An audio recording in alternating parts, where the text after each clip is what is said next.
Assalamualaikum warahmatullahi wabarakatuh. Saya Rahmah Putri, saya dari kelas B, Perpus Info angkatan 2025 akan melakukan presentasi individu mengenai tahapan seleksi bahan pustaka untuk pemenuhan tugas mata kuliah pengembangan koleksi. Baik, yang pertama, apa itu seleksi bahan pustaka? Di sini tertulis bahwa seleksi bahan pustaka itu adalah sebuah proses untuk menentukan bahan pustaka atau koleksi yang akan ditambahkan ke dalam koleksi perpustakaan. Kegiatan ini adalah kegiatan yang penting karena kualitas dari perpustakaan itu bisa dilihat dari koleksi atau bahan pustaka yang tersedia, maka itu perlu untuk diseleksi. Ada 4 tahapan dalam seleksi bahan pustaka ini. Yang pertama ada identifikasi kebutuhan koleksi, yang kedua ada alokasi dana, yang ketiga rencana identifikasi potensi materi, dan yang keempat penelusuran materi yang ingin diperoleh. Poin pertama, identifikasi kebutuhan koleksi. Maksudnya adalah mengidentifikasi kebutuhan koleksi dalam hal subjek dan jenis materi yang spesifik. Pustakawan di sini bertugas harus tahu dulu koleksi seperti apa yang dibutuhkan oleh pemustaka, kategori seperti apa yang akan dibutuhkan oleh pemustakanya, supaya tidak terjadi kesalahan dalam penambahan koleksi seperti kesalahan beli buku atau berlangganan jurnal. Dan di mana letaknya perpustakaan ini juga merupakan satu hal yang berpengaruh untuk identifikasi kebutuhan koleksi. Apakah perpustakaan sekolah, apakah perpustakaan umum, universitas, khusus, atau lembaga atau nasional, itu juga berpengaruh. Yang kedua adalah alokasi dana. Tentu akan membicarakan alokasi dana karena menambah koleksi atau menseleksi koleksi adalah suatu kegiatan yang membutuhkan dana. Jadi, pustakawan itu perlu menentukan jumlah anggaran yang akan digunakan dalam pengembangan koleksi bahan pustaka ini. Dihitung berapa dana yang dibutuhkan, lalu dialokasikan pada setiap kategorinya.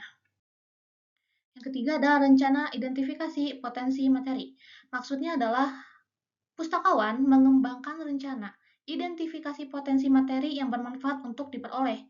Jadi pustakawan ini membuat rencana, mencari, dan masih menyeleksi lagi karena tidak bisa langsung sekali, harus diseleksi lagi apakah calon dari bahan pustaka yang akan ditambahkan akan bermanfaat dan akan dipergunakan sejauh mana oleh para pemustakanya. Itu juga masih diseleksi secara kebermanfaatannya bagi para pemustaka. Lalu yang keempat adalah penelusuran materi yang ingin diperoleh. Maksudnya melakukan penelusuran subjek atau jenis-jenis materi yang ingin diperoleh melalui daftar, katalog, brosur, lembar promosi, dan bibliografi yang diterbitkan. Pustakawan ini mencari tahu soal tempat di mana bisa mendapatkan bahan pustaka yang akan dimasukkan ke koleksi tersebut. Istilahnya seperti hunting tempat-tempat untuk bisa mendapatkan koleksi yang baru, bahan pustaka yang baru.